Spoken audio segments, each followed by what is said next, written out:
Estábamos viendo antes de nuestro receso involuntario el que en esta ecuación el vector R sub i j es un vector que va de la carga I hacia la carga J.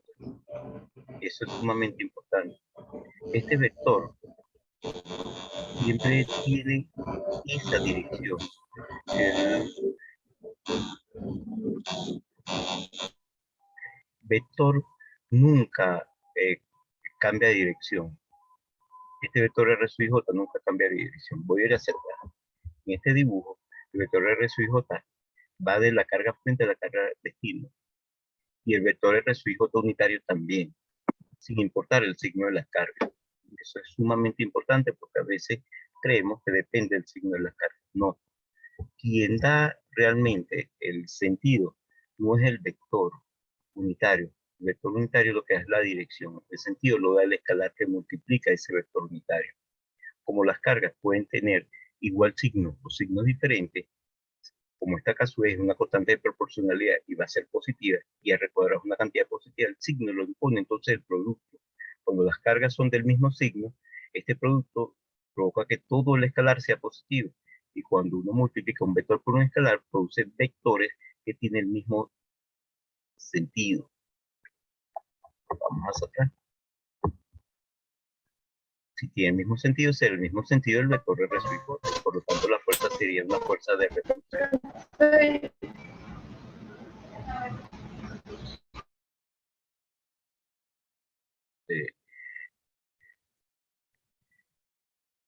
En cambio, si el escalar es negativo, se producen productos de vectores por escalares por el sentido opuesto. Y la fuerza sería de atracción. Entonces vean que quien nos dice si la fuerza es de atracción o es de repulsión es el signo de ese producto, de, los, de las cargas. Entonces, esta es la ley de Coulomb. Ahora, es importante algo que ya alguien me lo preguntó por WhatsApp y no lo hizo en los foros. Eso está bien, pero lo voy a comentar. O sea, muchachos, aquí aparece una versión distinta de la ley de Coulomb, donde lo único que estoy utilizando es cómo calcular un vector unitario en función del vector que no sea unitario. Al uno calcular un vector unitario en la dirección de un vector, porque agarra el vector y lo divide entre su módulo. Por lo tanto, si es, agarro un vector y lo divido entre el módulo, aquí el módulo aparece al cuadrado y me aparece entonces el módulo al cubo. No tengo una diferencia entre estas dos ecuaciones. La diferencia entre estas dos ecuaciones tiene que ver con varias cosas. Uno, aquí aparece un vector con un sombrerito encima, un acento circunflejo. Este es un vector unitario. Y aquí este vector no es unitario, no tiene ese acento. Los vectores unitarios no tienen unidades. Este vector es no unitario y sí va a tener unidades. Este es un vector con unidades. Tiene que unidades de vector de posición. En el sistema internacional serían metros. Aquí, cuando se usa el vector unitario, la distancia está al cuadrado. Se dice que la fuerza es inversamente proporcional al cuadrado de la distancia. Aquí la distancia está al cubo. Pero como este tiene unidades, sigue siendo una fuerza inversamente proporcional al cuadrado de la distancia. Lo que pasa es que aparece la distancia al cubo. Noten que cuando el vector no sea unitario, aparece la distancia al cubo, la distancia de separación entre las cargas. Y ahora, antes de seguir, yo quiero mencionar una cosa. La física es algo extremadamente simple para nosotros que estamos estudiando la física cuando lo hicieron. Y eso es lo que hace fundamentalmente el ingeniero. Pero tenemos que aprender a estudiar física. Muchas veces no nos han enseñado a estudiar física. De hecho, para estudiar física, lo mejor siempre es aprenderse de manera oral las leyes de la física.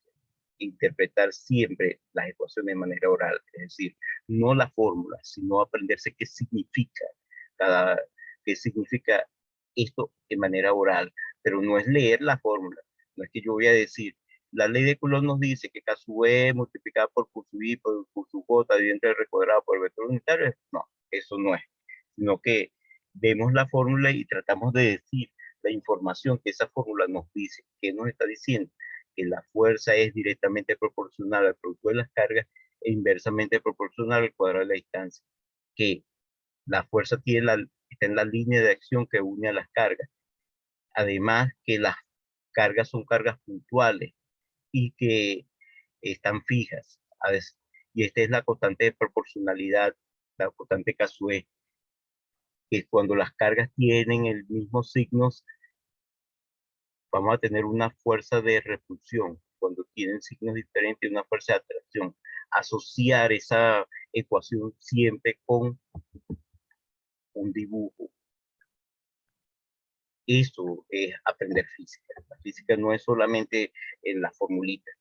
O sea, el que sabe fórmula, lo único que está diciendo es que tiene buena memoria. El ingeniero, y nosotros somos ingenieros, vamos a ser ingenieros. De hecho, yo soy ingeniero en el área de electricidad.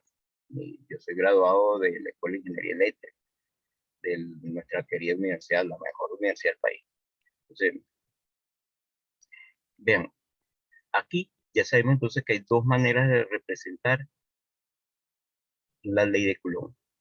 Pero, como les dije anteriormente, muchachos, R sub I J es un vector posición relativo. Y si uno se acuerda un poquitico, física 1, los vectores de posición relativa se pueden poner como vectores de posición absoluta. Para eso, voy a acordarme que si tengo un vector de posición relativa, puedo determinar como la resta de vectores de posición absoluta. Esa relación que está allí está basada en el origen de un sistema de referencia. Allí medimos la posición de una carga, la posición de la otra, y el vector de posición relativo es la diferencia de los dos vectores. Posición de la carga que recibe la fuerza menos la posición de la carga que la produce. Otra cosa importante es que vamos a acostumbrarnos a lo siguiente. Vamos a hablar de el lugar donde vamos a calcular algo. Vamos a llamar a eso punto de observación. O sea, aquí el punto de observación es el lugar donde vamos a determinar la fuerza, la posición de la carga.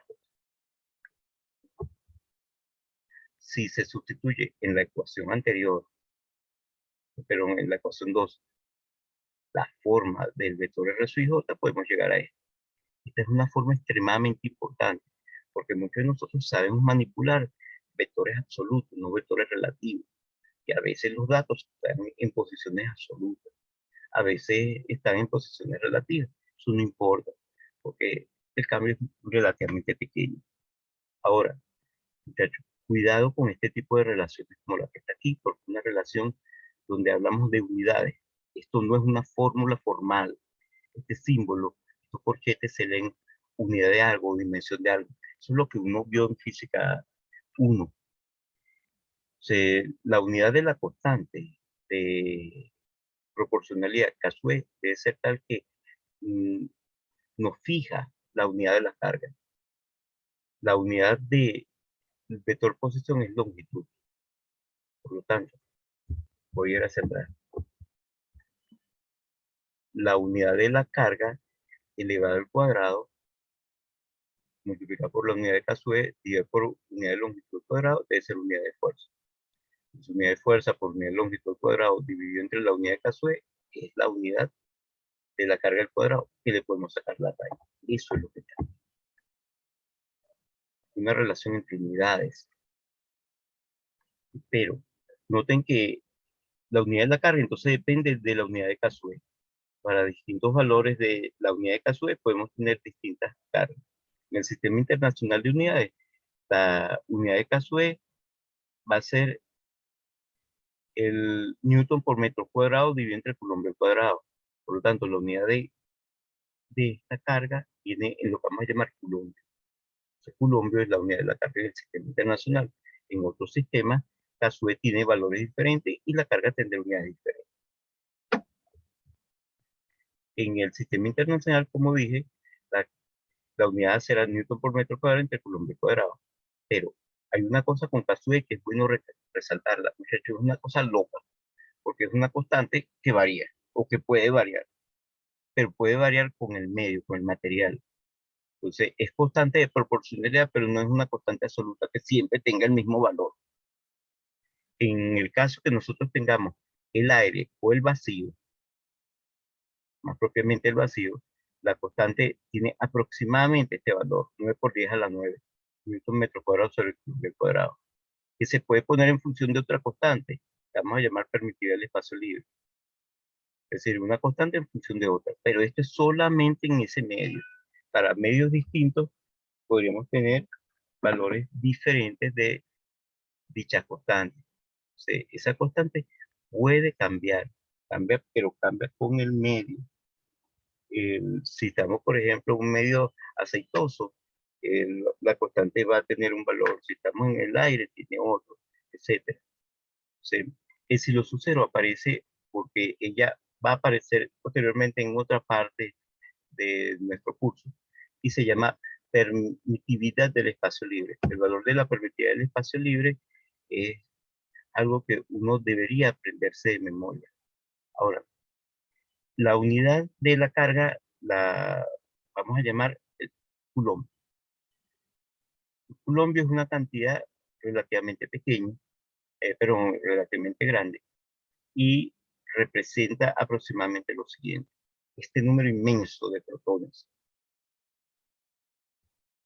o de electrones. Si hablamos, lo único que ocurre es que aquí estamos hablando de cantidad. El electrón y el protón tienen la misma carga. Si uno saca la carga del electrón y la del protón, ese valor único o de la misma carga, pero de signos opuestos, el módulo de él, pues, correspondería con la carga del protón, es el inverso de esta cantidad, es decir, 1,6021 por 10 a la menos 19. Nosotros en este curso vamos a usar 1,6 por 10 a la menos 19 coulomb. En el caso del electrón, la carga sería negativa. A esta carga la vamos a llamar carga elemental. Entonces, la carga elemental corresponde a la carga del electrón o la carga del protón. Esa va a ser nuestra carga elemental. Esta carguita, cuando le coloco aquí el su índice P es para indicar carga de protón. Cuando le coloco aquí el su índice E para indicar carga del electrón. Ya que la carga del electrón es negativa. Todo objeto está formado en nuestro curso por protones y electrones. Eso significa que como las cargas del electrón y la carga del protón siempre son fijas, la suma de las cargas no puede dar sino un múltiplo de la carga del protón o la carga del electrón. Eso se conoce con el nombre de principio de cuantización. Todo objeto cargado siempre va a tener una carga total que es el múltiplo entero de la carga elemental.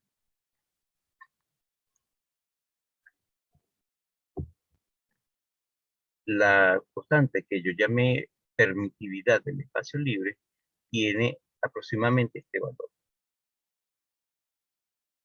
Noten las unidades. Tenemos que sabernos las cosas que son constantes y sus unidades.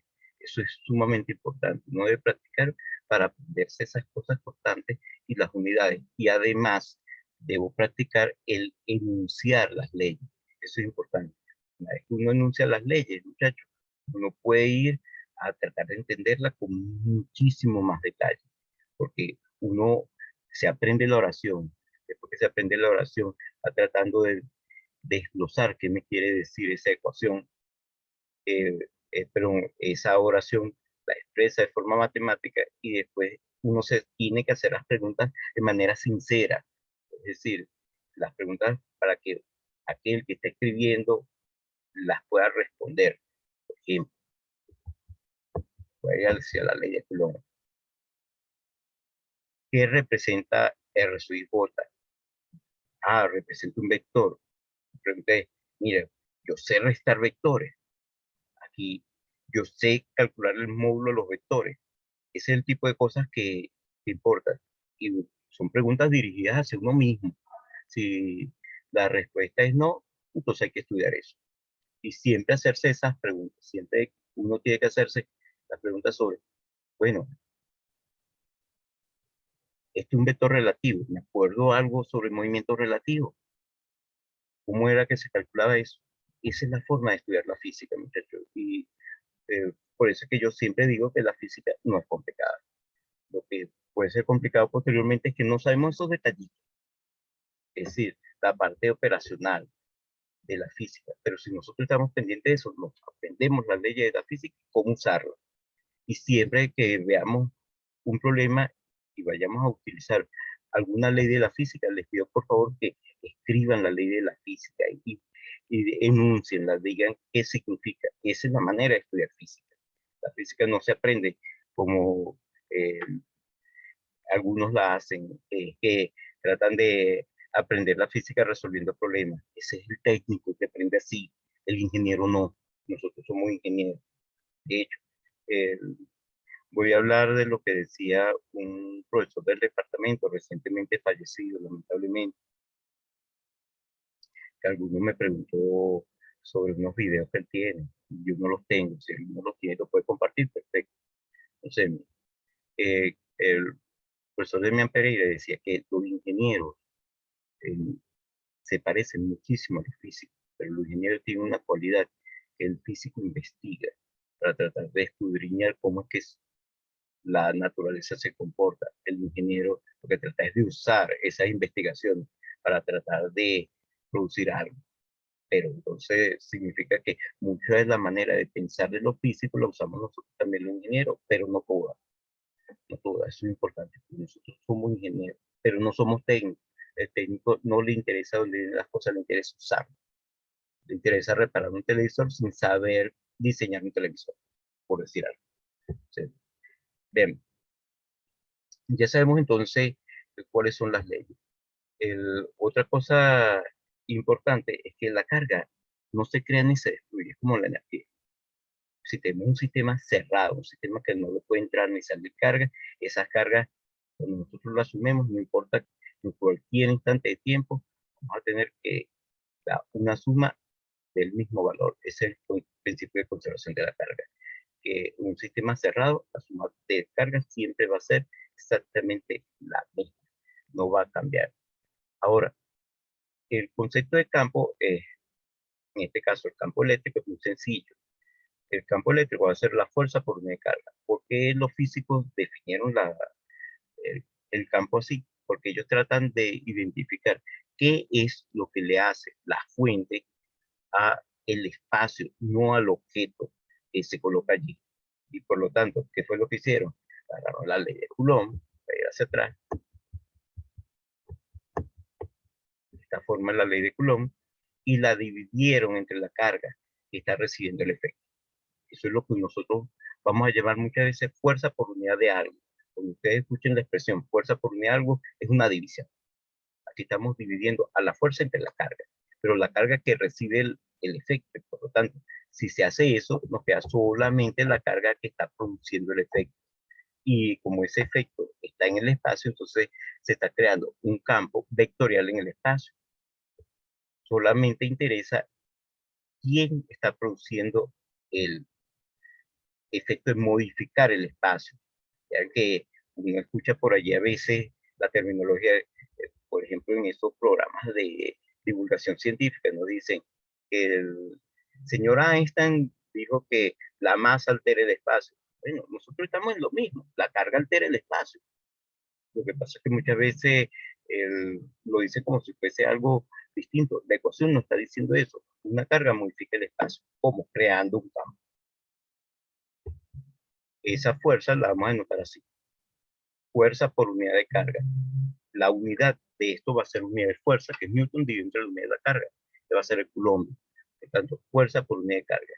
Pero, como el señor Coulomb es quien determinó esta fuerza, esta ecuación debería darse cuando las cargas no se mueven. Si somos estrictos, cuando la carga no se mueve. Después vamos a hablar un poquitico que ellas podrían estar moviéndose, pero con ciertas limitaciones. Y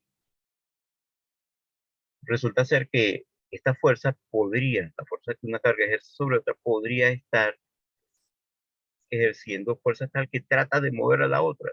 Y para lo cual tenemos entonces que tomar en cuenta algo. Este campo primero está en el lugar donde estaba la carga J. ¿Qué significa eso? En el lugar donde está la fuerza destino es que nosotros calculamos el campo. Pero la propia fuerza al final no aparece en la relación del campo. Eso es importante. la propia carga, no aparece en la relación del campo. Esta carga desaparece. Vamos a ir hacia atrás. Nuevamente. Vean que si paso esto dividiendo hacia el otro lado de la igualdad, desaparece la carga. Y nos queda solamente algo que es independiente de esa carga. Dime. Lo que sí, yo disculpe, Génesis. Tengo una duda sobre lo que está explicando, es porque no veo la fórmula. ¿Se refiere a lo del campo? Yo me estoy refiriendo a lo siguiente. Cuando se está definiendo el campo, que se hace con esta fórmula, porque es una definición, ojo, agarro la fuerza y la divido entre la carga que está produciendo la fuerza. Acuérdate que cuando teníamos este dibujo, el primer dibujo que nosotros estamos tratando, teníamos lo siguiente. Estamos calculando la fuerza sobre la carga J, por eso es que hablamos de F sub i J. El primer subíndice es la causa, el segundo subíndice es quien recibe el efecto. Aquí está recibiendo el efecto, es la carga J. Entonces, cuando uno habla de fuerza, F sub i J es la fuerza que la carga I ejerce sobre la carga J. Aquí, en esta ecuación de campo, estamos hablando entonces de lo que le está pasando a la carga J. Pero si se divide la ley de Coulomb entre la carga J, desaparece la carga J de la ecuación resultante, porque lo que estaba multiplicando desaparece del numerador, porque estamos viviendo entre ellos. Dicho de otra manera, déjenme irme a un editor de fórmulas para trabajarlo aquí. Nosotros tenemos una fuerza F sub i J, que es, voy a poner un poquito más grande para verlo mejor, directamente proporcional a la constante, pero directamente proporcional, solo lo digo con la constante, al producto de las cargas. Esta es la fuerza que recibe la carga J, esta es la que está recibiendo el efecto, voy a ponerlo con un color diferente, entre el cuadrado de la distancia que separa dicha carga. Por un vector que va en la dirección, es el vector que da la dirección más no el sentido, de la carga I hacia la carga J. Este vector va de la carga I hacia la carga J. Primero de los subíndices, vean que hay orden. Primer subíndice es la fuente, segundo subíndice el destino. Esta es la fuerza que está recibiendo la carga J, pero el campo está definido como algo donde vamos a dividir a ambos lados entre la carga J.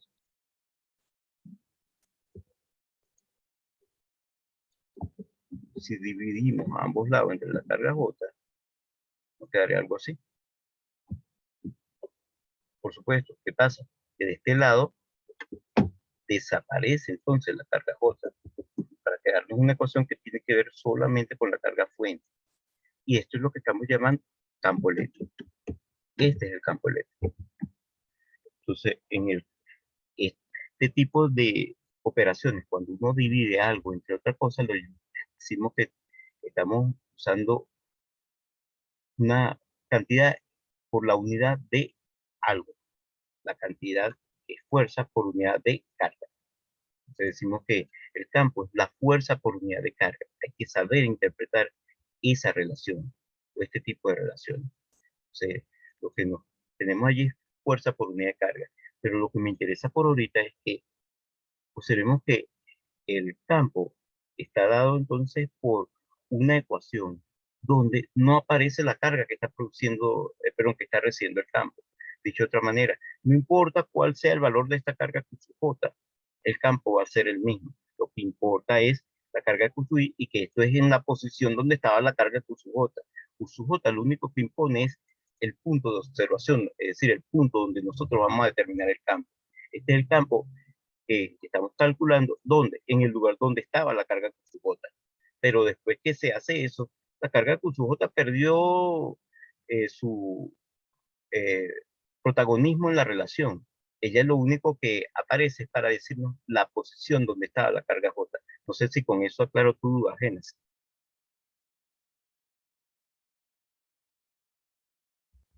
Ujú, Gracias. eh, eso es importante, lo que existe. Entonces, eh, vean, esta fuerza, entonces, es tal que es la fuerza que está actuando sobre la carga J. Ahora, ¿qué pasa? La fuerza puede ser muy grande o puede ser muy pequeña. Si es extremadamente pequeña, prácticamente esa fuerza no puede alterar la posición de la carga, o si hay otra fuerza actuando sobre ella. Pero si es grande, podría alterar. Entonces, los físicos empezaron a pensar, ¿qué va a pasar? Ah, algo interesante.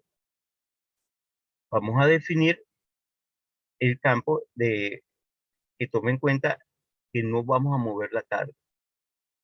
¿La carga cuál? La carga J. Es decir, que no se produzca ningún tipo de intercambio entre las cargas, o mejor dicho, de cambio de movimiento, de posición de las cargas, porque la ley de Coulomb establece que las cargas están en reposo. Para eso, crear un concepto, que es el concepto de carga de prueba. Y el concepto de carga de prueba se supone que la carga es pequeñita. Cuidado, no estoy diciendo que esta relación siempre la carga sea pequeña, sino que esta relación la vamos a utilizar nosotros cuando las cargas no se mueven. Es decir, si me dicen, tenemos un conjunto de cargas que están en tales y tales posiciones y no me dicen que esas cargas van a cambiar de posición, podemos usar esta relación tranquilamente para calcular el campo.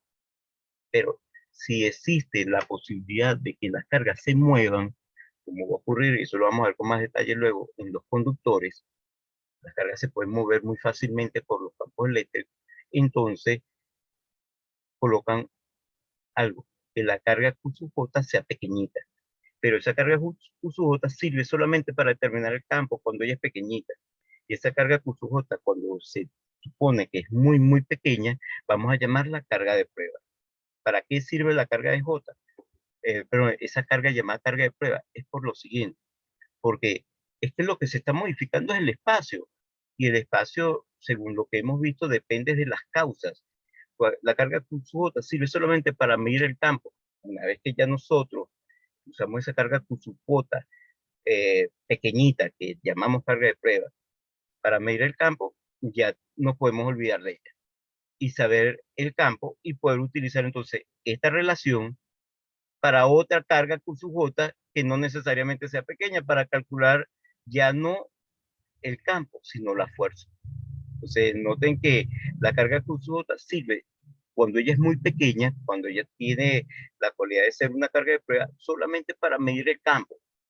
Ella nos permite medir el campo. De allí que se llama carga de prueba, porque es como una sonda, como algo que usamos para medir, como un instrumento de medición. De allí que la llaman de prueba. Es para probar cuál es el valor que tiene el campo. Eso es lo que nos está diciendo es ese concepto de que es el concepto de carga de prueba. Sí. Si contamos con ese concepto, podemos decir que el campo lo denotamos así, lo calculamos de esta forma. Fuerza por unidad de carga cuando la carga es muy pequeña. Los físicos, cuando hablan de carga de prueba, a veces dicen que la carga de prueba es positiva. Eh, Realmente es para decir posteriormente que el sentido del campo va a ser el mismo sentido de la fuerza. Es solamente por eso. Ahora, vean que toman el límite cuando su J tiende a cero de la expresión anterior.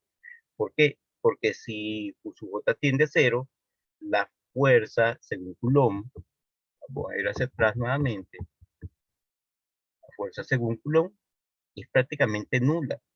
Y si prácticamente no se le está aplicando ninguna fuerza por la tercera ley de Newton, ninguna carga se va a mover por efecto de esa fuerza. Y si ellas están en reposo, siguen manteniéndose en reposo por la primera ley de Newton. Entonces, el hecho es que tenemos que distinguir entonces dos cantidades que pueden prestarse a confusión. Muchas veces las confundimos y allí se nos crean problemas. Cuando uno habla de esta relación es válida siempre y cuando las cargas no se muevan. Si las cargas están en reposo, porque realmente, si somos estrictos, esa relación es la ley de Coulomb, porque la estamos determinando a partir de la ley de Coulomb. Ella equivale a la ley de Coulomb. Pero cuando la carga es pequeñita, es decir, cuando estamos haciendo uso de esto, esa carga pequeñita que llamamos carga de prueba puede servir para determinar cuál es el valor del campo en un determinado punto. Esta ecuación, la ecuación anterior, sirve para el cálculo del campo, pero también sirve para el cálculo de la fuerza, cuando las cargas no son pequeñitas. Si la carga hubiese sido de cualquier valor no infinitamente pequeño, es decir, no del tamaño de algo que tiende a cero, con el límite que tiende a cero, nosotros podríamos usar esta ecuación para calcular la fuerza, siempre y cuando conozcamos el campo. Entonces, el concepto de campo permite que si nosotros sabemos el campo en un determinado lugar, podríamos multiplicar por ese campo a una carga que coloquemos en ese lugar para conseguir la fuerza sobre esa carga. Pero eso es siempre y cuando esa carguita la podamos pasar hacia el otro lado, porque si hubiese sido una carga infinitamente pequeña, vamos a tener problemas, porque no podemos disolver este límite. Yo no puedo pasar esa carga hacia el otro lado porque se perdería el límite. Entonces, el hecho es que tenemos que la carguita, llamada carga de prueba, sirve para medir el campo. Una vez que se conoce el campo, si las cargas que se van a colocar en ese lugar no se van a mover, podemos calcular la fuerza sobre esa carga multiplicando el campo por la carga. Eso es sumamente importante. Ahora, la unidad del campo eléctrico obviamente es unidad de fuerza dividido entre unidad de pero entre unidad de carga. Newton sobre Coulomb. Y una vez que nosotros tenemos eso, podemos notar que las relaciones que estamos utilizando son relaciones en las cuales el campo es un vector. El campo es un vector. Estamos creando un Profe, campo vectorial. Dime. Dime. disculpe nuevamente. No te preocupes. Por lo menos si yo suponiendo que se dan las condiciones para calcular la fuerza a partir del campo eléctrico por la carga, esa carga podría ser, tiene que ser QJ o podría ser QI. Realmente QI. realmente lo que estás mencionando es importante. Fíjate. Vamos a esto. Voy a ir al formulario donde tenía la forma. Nosotros establecemos la fuerza con esta nomenclatura. Pero lo que nosotros estamos llamando IJ depende de quién es la fuerza, quién es la fuente y quién es el destino. Si nos vamos al dibujo, puedo ir hacia atrás, la presentación.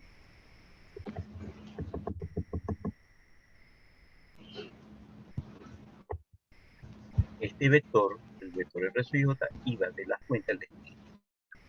Ahora, esta es la fuerza sobre la carga J.